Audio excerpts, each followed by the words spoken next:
Bem, o assunto do momento, a pauta do momento é a reforma tributária que foi aprovada recentemente na Câmara dos Deputados e agora vai para o Senado, né? E ainda com questões a serem discutidas, a serem debatidas e principalmente definidas. A gente não sabe se no Senado isso vai poder ser feito, se não vai, se vai, enfim, muita discussão em torno dessa reforma. O fato é, essa reforma tributária vem sendo discutida e debatida há pelo menos 20 anos, pelo que eu me lembro.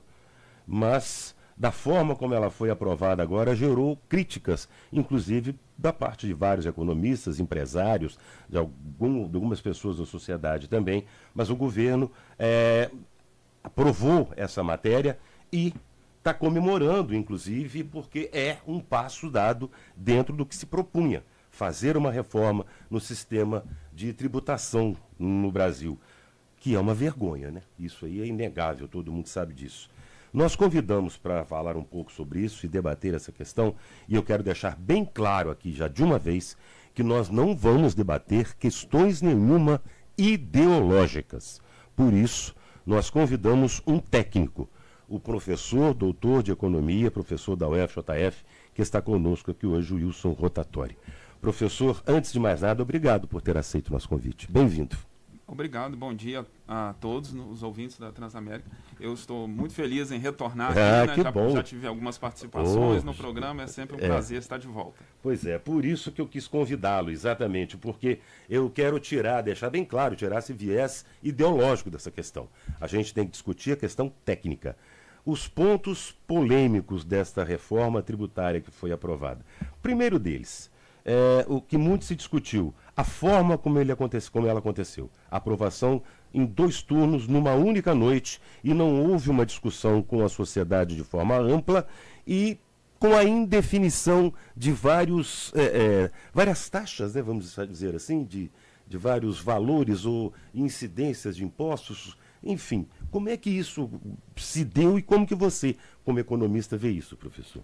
Bom, a questão da aprovação, ela já estava em discussão há muitos anos, como você colocou, tudo bem. Mas realmente passar numa noite, às vezes, causa um certo temor. Né? Eu acho que o principal neste ponto é o fato de que, como é uma mudança constitucional, a alíquota não está nela, né? Está a estrutura de como será os impostos. Alíquota, essa expressão. As alíquotas não estão definidas. Então, esse eu acho que é isso que causou, talvez, o maior temor na sociedade, e é natural isso, porque a gente ainda não tem ideia, né, de exatamente de qual vai ser essa alíquota. Quer dizer, isso é uma coisa que vai ser após a reforma constitucional, pelo andamento do que a gente tem visto. É assim que se dá esse processo? Porque se a gente colocar a alíquota, eu acredito que economicamente ou politicamente não é viável colocar a alíquota na reforma, porque ela é constitucional, né? Então, e a questão da alíquota, ela pode ser mudada ao longo do tempo, né? Tanto é que ela está previsto um processo temporal, vai levar um tempo para ela ser implementada. Existe tem um período de transição. De transição do sistema atual para o sistema novo de imposto. Então, o que acontece? Isso é por quê? Porque a gente não tem, na prática, o número correto de como vai ser essa incidência, como é que isso vai se colocar. Então, há necessidade de não se colocar isso constitucionalmente a alíquota. Se a gente escrever na Constituição a alíquota, fica complicado. Não pode. Mudar depois. A mudança é muito custosa. Entendi. Né? Esse é o ponto principal. Bom, houve, eu falei agora há pouco do sistema extremamente distorcido e absurdo de cobrança de impostos no Brasil. A gente sabe disso, né? Isso é ponto inegável. Nesse aspecto, essa reforma combateu esse processo, ela, normatizou uma cobrança de impostos que seja justa para todos, professor? Olha, tem 2 coisas aí, vamos separar. Então, aquilo que torna mais fácil a cobrança do imposto e o justo. Daqui a pouco eu falo então, do vamos justo. Lá. A primeira parte, que torna mais fácil a cobrança, sim. Eu acho que isso é algo importantíssimo e que tem que ser... Eu acho que todo mundo... Acho que há um acordo. Há um consenso aí. Consenso, por quê? né? Porque hoje a gente tem alíquotas diferenciadas, né? Exato. Por exemplo, Eu estava, né, a gente olhando, né, os exemplos de alíquota, então, né, a gente usa exemplos assim, né, porque são milhares diferentes de produtos diferenciadamente. Então, você vê água de colônia 10%, perfume 40%. Quer dizer, aí o que às vezes a briga na definição do produto. Eu vou definir o meu produto como água de colônia, eu vou definir como perfume. Fica essa confusão. E isso é discutido hoje em termos de fazenda, né? Quer dizer, no fundo, a fazenda analisa isso. Né, de estados, por exemplo. Isso vai acabar. Por quê? Porque vai ser uma alíquota no consumo. No consumo. Não importa o produto. Não importa o produto. É pelo valor. Não importa o produto. Então, essa questão é importante. Né? Então, esse ponto eu acho que é uma grande simplificação. Uma correção bem feita. Muito bem feita. Isso tem que acontecer porque nós temos hoje 27 legislações. Por conta no caso do ICMS, né? Eu estou falando dos estaduais. Isso, ICMS. Isso é importante a gente modificar. É importantíssimo. Então, acho que isso tem um benefício, tem uma redução de custo muito grande para as empresas. Né? Isso vai favorecer a produção. Com certeza favorece a produção e a economia, o lado positivo. A questão da justiça aí eu acho que a gente tem que olhar com calma, por quê?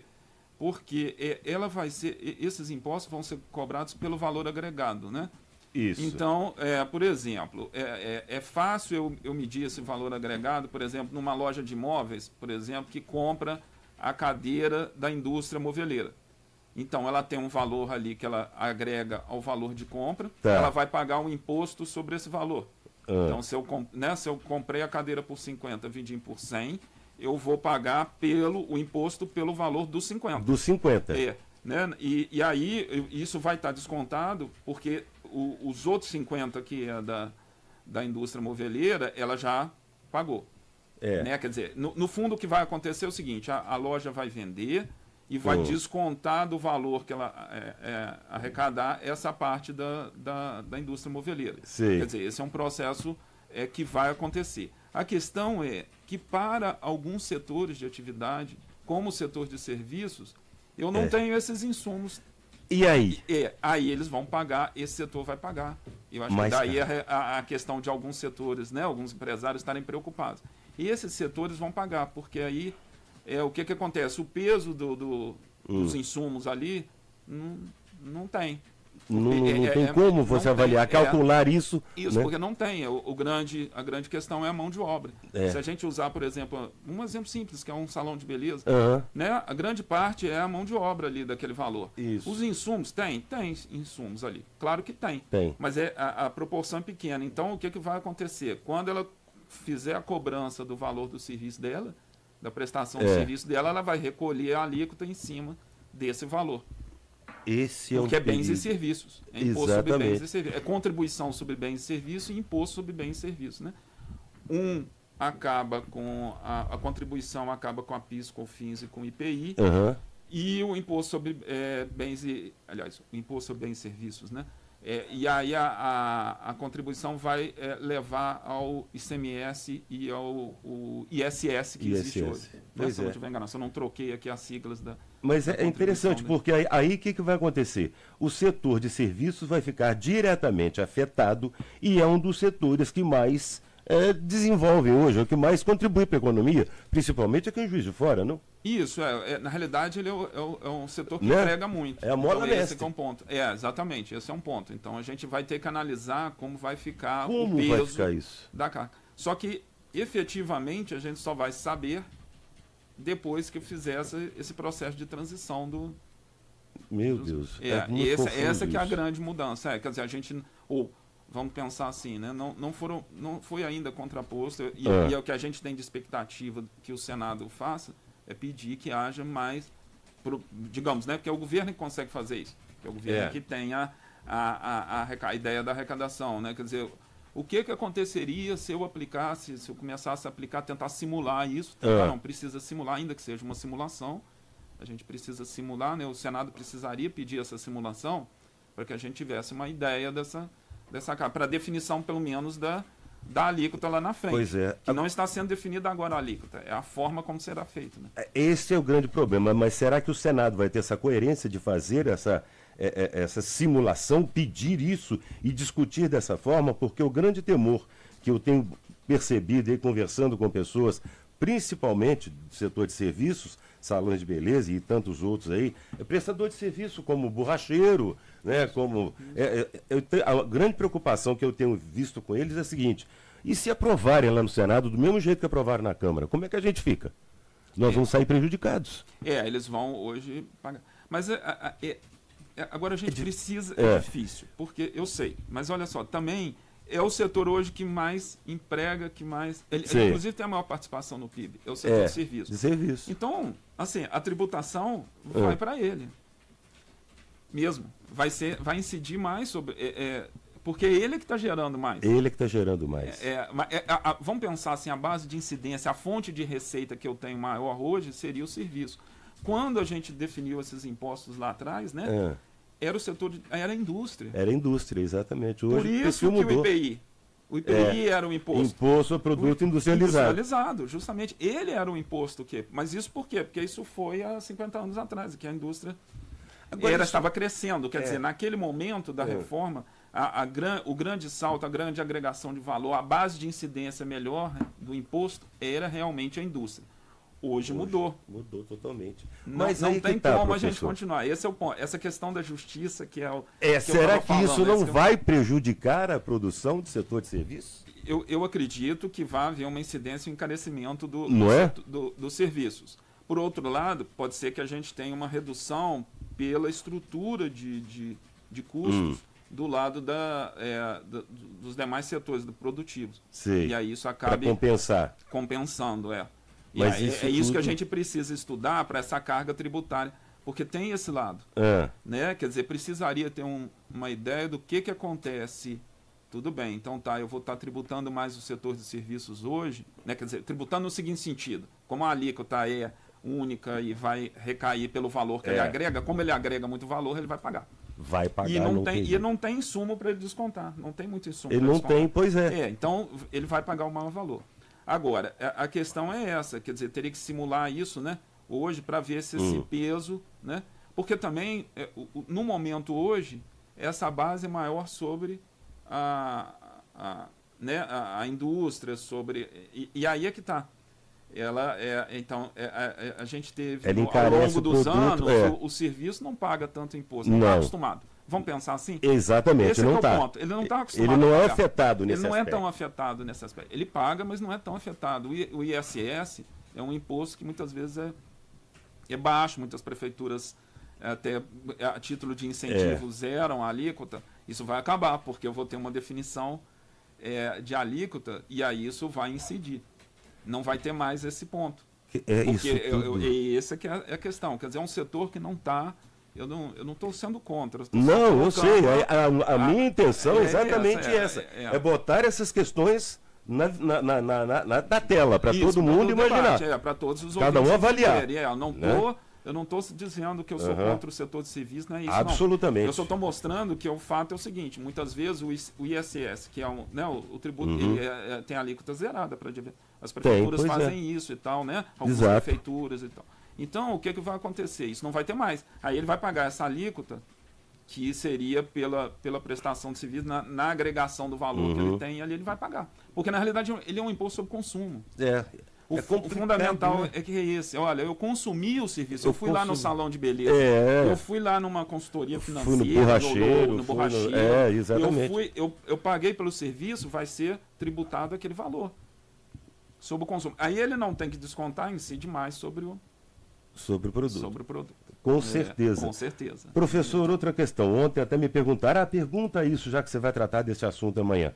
Microempreendedor, o microempreendedor, o MEI e quem está no Simples, por exemplo, ele vai ser afetado? Como é que fica a situação? Pois pelo que está até o momento, só que nós ainda não tivemos a aprovação certeza, final, porque ainda vai ser discutido no Senado. Mas da forma como ele foi concebido. A opção dele permanecer, né, ainda como sendo ele recolhendo com base em faturamento e tal, e não, né, com o consumo. Sim. Agora, vamos e venhamos, para aquele microempreendedor individual que tem uma pequena indústria, talvez faça mais sentido ele passar para um novo, porque ele vai estar descontando passar para um novo agregado. sistema. Se é uma pequena indústria. Passar para o IVA. Talvez valha a pena. Só que a gente não sabe isso ainda por causa da... Ainda é incerteza. Então não está na hora de tomar decisão nenhuma, né? Não, e nem precisa. Nem precisa. Não está aprovado. Não está aprovado. Não é para desesperar agora. Agora, talvez, para aqueles que têm o microempreendedor individual, que tem a característica de agregar o valor numa cadeia produtiva industrial, por exemplo, que vem ali da indústria, mesmo que ele seja pequeno, ele compra insumos e produz ali, talvez faça mais sentido, lá na frente, quando isso colocar, ele passar, porque aí ele vai descontar.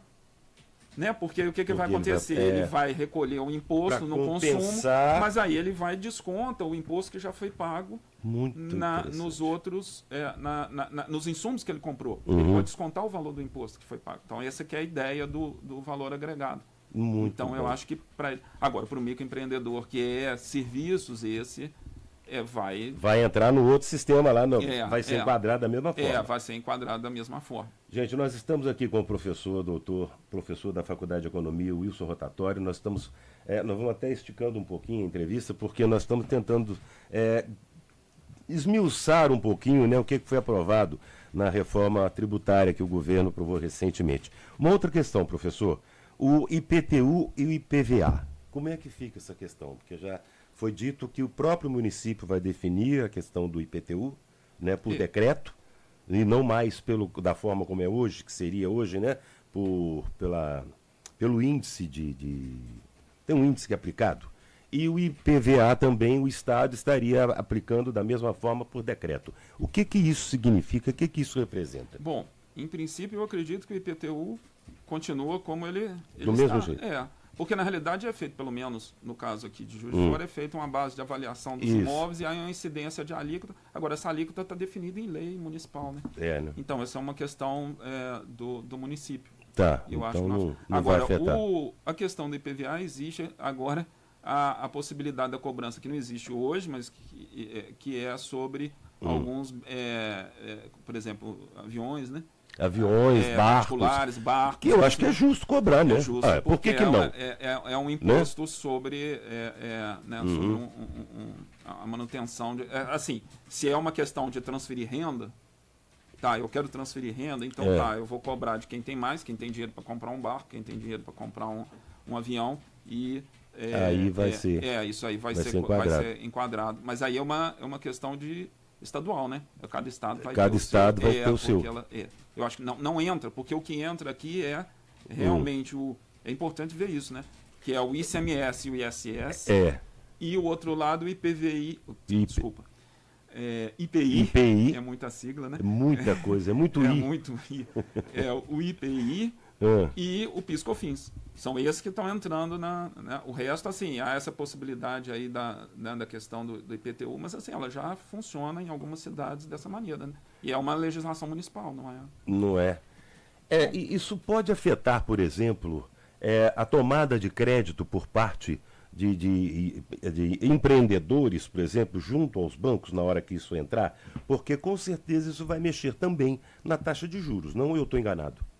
Isso pode ter efeitos na taxa de juros direto, por conta mas tem que lembrar que a gente hoje já tem o IOF. Já tem o IOF, que é operações financeiras. Então, toda vez que eu vou tomar um crédito, ele já é recolhido. Já entra. Agora, parece que há ou pelo menos foi colocada em princípio, uma alíquota que ela é diferenciada para o setor financeiro, né? Para ver essa questão do serviço, esse impacto que teria, né? Sobre possivelmente porque no final das contas isso recai sobre o custo do empréstimo, que é os juros, né? Exatamente. Aparece como juros, mas os juros embute a questão dos impostos, enfim, a gente sabe disso, né? Uma outra questão que eu gostaria de saber com você, professor, é sobre a questão do recolhimento do IVA, porque parte dele ficaria por conta do governo federal e outra parte com os estados. Isso não é um conflito dentro do Pacto Federativo? O que isso interfere, o que isso implica? Não, mas aí é que está, né? Vai ter estou até olhando aqui, o Conselho Federativo. Conselho Federativo, é o Conselho Federativo que vai discutir, como vai ser distribuído a parte que é do ICMS e do ISS. Do ISS. Agora, eu acho que a arrecadação, pelo que está até o momento, a arrecadação seria feita federal com transferência para os estados dessa parte do... Mas primeiro ele vai ser centralizado com esse conselho, e esse conselho é que vai definir. Vai definir como isso vai ser distribuído por cada estado. Porque aí porque hoje a gente tem as alíquotas de cada estado. Cada estado tem a sua. Tem a sua. Agora não. Agora eu vou ter um valor único, vai ter um valor único, não um valor único, mas assim, vamos pensar. Seria um valor que é dado pela arrecadação, porque a alíquota vai ser essa. É importante entender que a alíquota não vai ter alíquota diferenciada. Não vai ter diferenciada. Porque a gente está acostumado. Por que tem que ir para esse conselho? É isso que eu não consigo entender. Não, porque aí o que acontece? Como cada estado hoje tem a parte do ISS, por exemplo, é distribuído ali dentro da situação de cada município e tal. Agora esse dinheiro vem transferido da Receita, da parte federal, né? Para os estados. Os estados. E isso tem que ser distribuído. Então, esse conselho vai atuar nessa forma de distribuição, para ver essa questão. Eu estou colocando tópicos aqui, gente, de pessoas que me abordam na rua e falam, porque o governo está querendo aumentar a arrecadação de impostos. Bom, eu sou leigo no assunto, mas se ele quisesse aumentar a arrecadação de impostos, ele podia fazer isso por decreto. Não precisava fazer uma reforma.